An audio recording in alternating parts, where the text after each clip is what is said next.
Avropa İttifaqı Ukraynaya növbəti yaşıl işığını yandırdı. Beləliklə, yaxın müddətdə Avropa İttifaqı Ukraynanın Avropa Müdafiə Fonduna qoşulmasını nəzərdə tutan bir sıra razılıqları qəbul eləyəcək. Bu fondun büdcəsi təxminən 8 milyard avroya yaxındır və fondun əsas məqsədi Avropa İttifaqı ölkələri arasında ümumiyyətlə texnoloji həlləri, sırf müdafiə sahəsində texnoloji həlləri irəli aparmaq, o cümlədən Avropa İttifaqının müdafiə qabiliyyətini gücləndirməkdir və bu razılaşma çərçivəsində Avropa İttifaqı, eyni zamanda Ukrayna arasında razılaşma çərçivəsində Ukrayna Avropa ölkələri ilə birlikdə müdafiə tədqiqatlarında və inkişaf layihələrində iştirak eləyəcək bundan sonraki mərhələdə və istər Avropada, istər Ukraynada hesab eləyirlər ki, bu razılaşma ilə da Ukraynanın müdafiə qabiliyyəti artacaq və Rusiya-Ukrayna müharibəsində köməyi dəyəcəkmi? Bəli, təbii ki, bütün bu buna da hesablanıb həm də bu. Bütün bu proseslər Rusiya-Ukrayna müharibəsi fonunda gedir və onu qeyd eləyirdim az öncəki, istər Ukraynada, istərsə də Avropa tərəfdaşları arasında belə bir fikir var ki, Ukraynanın bu fonda qoşulmaqla, ümumiyyətlə bu tədqiqatlarda, bu inkişaf prosesində iştirak etməklə Ukraynanın Rusiyaya qarşı dirənişi, eyni zamanda mübarizəsi daha yaxşı olacaq. Ukraynaya yaşıl işıq yandırıblar Avropa İttifaqında, amma Ermənistanın keçmiş prezidenti Serj Sarkisyan'a qırmızı işıq yandırıblar. Ermənistanda ölkədən çıxışına qadağa qoyulub.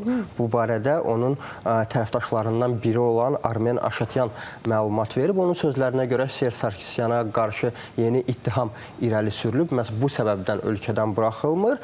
Sarkisyanın vəkili Amran Makinyan isə bildirib ki, Ermənistanın Korrupsiyaya qarşı mübarizə komitəsi Ermənistanın 3-cü prezidentini ona görə ölkədən buraxmır ki, 2019-cu ildə bir hadisə baş verib Ermənistanda və Korrupsiyaya qarşı mübarizə komitəsi yenidən dindirmək istəyir Sarkisyanı və bu səbəbdən onun hələlik ölkədən çıxışına qadağa qoyulub. Mən davam eləmək istəyirəm Mərkəzi Asiya ölkələrinin nümayəndələrinin Birləşmiş Ştatlara olan səfəri ilə. Hazırda bu saatlarda tədbir keçirilir. Bu tədbir ümumiyyətlə C5 üstəgəl bir formatı çərçivəsində baş tutur. Bu ölkə liderlərinin və Donald Trumpın görüşü planlaşdırılır Birləşmiş Ştatlarda. Ağ Evdə qəbul etməyə planlaşdırır Donald Trump. Məhz bu çərçivədə tədbir keçirilir hazırda. C5 ölkələrinin nümayəndələri və Birləşmiş Ştatlar nümayəndələri arasında. Mən xatırlatmaq istəyirəm ki, aprel ayında Özbəkistanda Avropa İttifaqı və Mərkəzi Asiya arasında bir görüş keçirilmişdi. Mərkəzi Asiya ölkələri arasında bu formatda və bu sammit çərçivəsində Avropa İttifaqı ilə həmin region arasında bir sıra strateji tərəfdaşlıq sazişləri imzalanmışdı. Eyni zamanda bir sıra sənədlər imzalanmışdı. Nəqliyyat, faydalı qazıntılar və minerallar, eyni zamanda energetika sahəsində və ümumilikdə bu sənədlərin həcmi, biz məbləğ olaraq danışsaq, təxminən 12 milyard avro təşkil eləyirdi. Oktyabr ayında isə Birləşmiş Ştatların nümayəndələri, xüsusilə Trump administrasiyasının nümayəndələri Özbəkistan və Qazaxstana səfər eləmişdilər, xatırlatmaq istəyirəm. Onlar da iqtisadiyyat və təhlükəsizlik sahəsində bir sıra məsələlər, eyni zamanda qarşıda gözlənilən Mərkəzi Asiya ölkələri liderləri və Donald Trump arasında keçiriləcək görüş barədə detalları müzakirə etmişdilər. Eyni zamanda elə yeri gəlmişkən Donald Trump və Qazaxstan lideri Kasım-Jomart Tokayev arasında telefon danışığı baş tutub ötən gün və Donald Trump bu barədə Truth Social hesabında bildirib və qeyd edib ki, onun ikinci prezidentlik dövründə Kasım-Jomart Tokayev ilk şəxsdir ki, hansı ki İbrahim sazişlərinə qoşulub və bildirib ki, Kasım-Jomart Tokayev bu addımı atmaqla dünyada körpülərin qurulmasına istiqamətlənmiş Trumpın bu təşəbbüsünü dəstəkləyən lider olub və qeyd edib ki, Donald Trump bunu telefon danışığında təsdiqləyib Kasım-Jomart Tokayev, amma yaxın müddətdə bu prosesin rəsmi mərasimi baş tutacaq. Yəqin ki, elə C5 üstəgəl bir formatında keçirilən görüş çərçivəsində elə bu imzalanma mərasimi baş tutacaq Qazaxstan və Birləşmiş Ştatlar arasında. Mən elə Birləşmiş Ştatlar gündəliyi ilə davam eləmək istəyirəm. Yayılan məlumatlara görə, Reuters agentliyinin yaydığı məlumata görə Birləşmiş Ştatlar Suriyada Dəməşqdəki aviabazada hərbi kontingent yerləşdirməyə hazırlaşır bu yaxınlarda. Təbii ki, hələ ki rəsmi təsdiqini tapmayıb, amma iddialar var. Öz mənbələrini istinadən yazıb Reuters agentliyi və bildirib ki, Birləşmiş Ştatların bu hərbi kontingenti bölgədə yerləşdirilməsinin əsas məqsədi Suriya və İsrail arasında təhlükəsizlik paktının həyata keçirilməsi ilə bağlıdır və Birləşmiş Ştatlar hesab eləyir ki, bu pakt çərçivəsində sözgedən baza silahsızlaşdırılmış zona olmalıdır.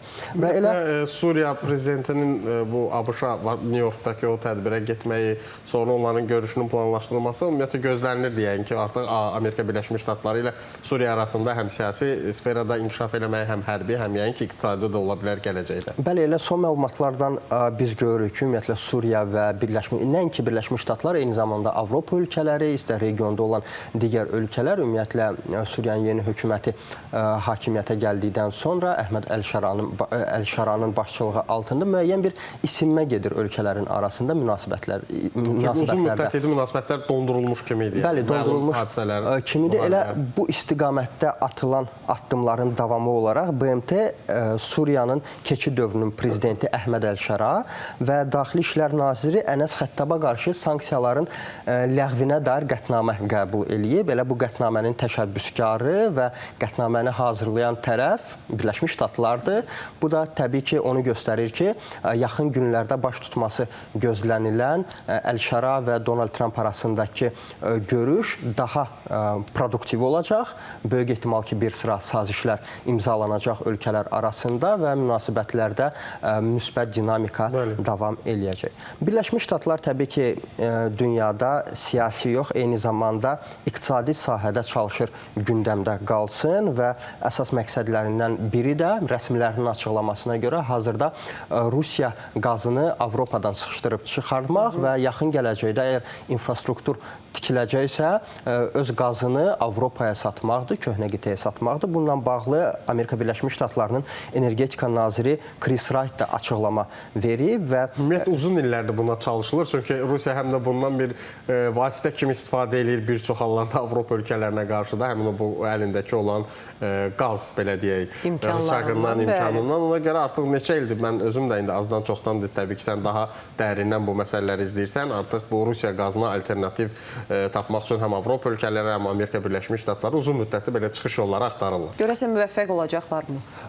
Bunu yəqin ki, zaman göstərəcək, amma qatılıram Firuz sənin açıqlamana. Çünki biz bir neçə il bundan öncə Avropa rəsmilərinin dilindən eşitmişik ki, Rusiya rıçaq olaraq həm istifadə eləyir öz təbii sərvətlərini, istər qazını, istər neftini. Eyni zamanda rıçaqdan əlavə şübhəsiz ki, Rusiya enerji məhsullarını satmaqla təbii ki, müəyyən dividendlər əldə eləyir, maliyyə qazancı əldə eləyir və bu maliyyə qazancı vasitəsilə Ukraynada müharibəni davam elətdirir. Elə Birləşmiş Ştatların, Avropanın Rusiya qazını sıxışdırıb öz bölgələrindən çıxarmaqlarının əsas məqsədlərindən biri hazırda eyni zamanda Rusiyanın Ukrayna istiqamətində gedən döyüşlərdə gücünü azaltmaqdan ibarətdir, zəiflətmə ibarətdir.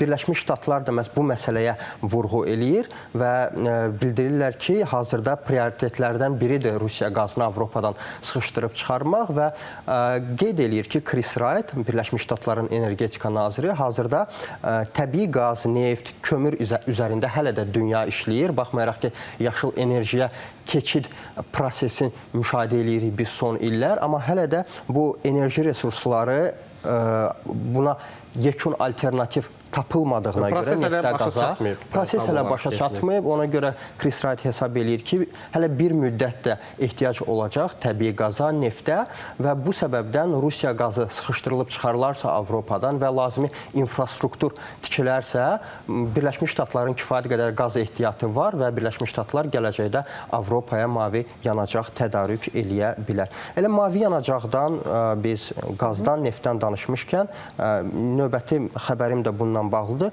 Rusiyanın Lukoil şirkəti Bakıya neft tədarükünü dayandırıb və şirkətin qeyd etdiyinə görə Xəzər dənizindəki yataqlardan Bakıya neft tədarükü keçirilirdi bu vaxta qədər və bu vaxta qədər bu istiqamətdə gələn həcmlər artıq Maxaçqala limanına yönləndirilib və bundan sonra da bu proses davam eləyəcək və buradan neftin Novorossiysk vasitəsilə ixracı həyata keçiriləcək. Və qeyd eləmək istəyirəm ki, bütün bu proseslər Birləşmiş Ştatların və Böyük Britaniyanın bu yaxınlarda Rusiyanın iki böyük iri həcmli neft şirkətlərinə şamil etdiyi sanksiyalarla bağlıdır. Rosneftə və Lukoyla iri həcmli sanksiyalar deməli tətbiq elədi Birləşmiş Ştatlar. Bununla bağlıdır Lukoylun sözü gedən qərarı. Mən davam eləmək istəyirəm bizim növbəti və sonuncu xəbərimizlə. Xatırlayırsınızsa bir müddət əvvəl məlumatınız var yəqin ki, Fransanın keçmiş prezidenti Nikola Sarkozy həbs olunub və onun həbsdəki hazır... Kitab yazmağa hazırlaşır, ondan da xəbərimiz var. Bəli və indiki vəziyyəti ilə bağlı məlumatlar yayılıb və Fransanın Le Point nəşri öz mənbələrinə istinadən qeyd edilir ki, Nikola Sarkozy həbsxanada yalnız yoğurtla qidalanır hazırda və digər yeməklərdən imtina edib könüllü şəkildə. Bu da onunla bağlıdır ki, həbsxanada Nikola Sarkozy hesab eləyir ki, həbsxanada olan digər şəxslər, digər dustaqlar ona qarşı düşmən münasibəti bəsləyir. Məhz bu səbəbdən Nikola Sarkozy ehtiyat eləyir ki, onun... Qorxur yəni, hardasa. Bəli, ehtiyat eləyir, çəkinir ki, onun yeməyinə nəsə qata bilərlər və yaxud da nəsə başqa proseslər həyata keçirilə bilər. Eyni zamanda özünə yemək pişirməkdən də imtina eləyir və bunu onunla əsaslandırır ki, bacarmır. Hətta Le Point nəşrinin öz mənbələrinə istinadən yaydığı məlumatına görə Nikola Sarkozy qeyd eləyir ki, mən bunu bacarmıram və nəinki bunu, eyni zamanda yumurta pişirməyə belə bacarmır.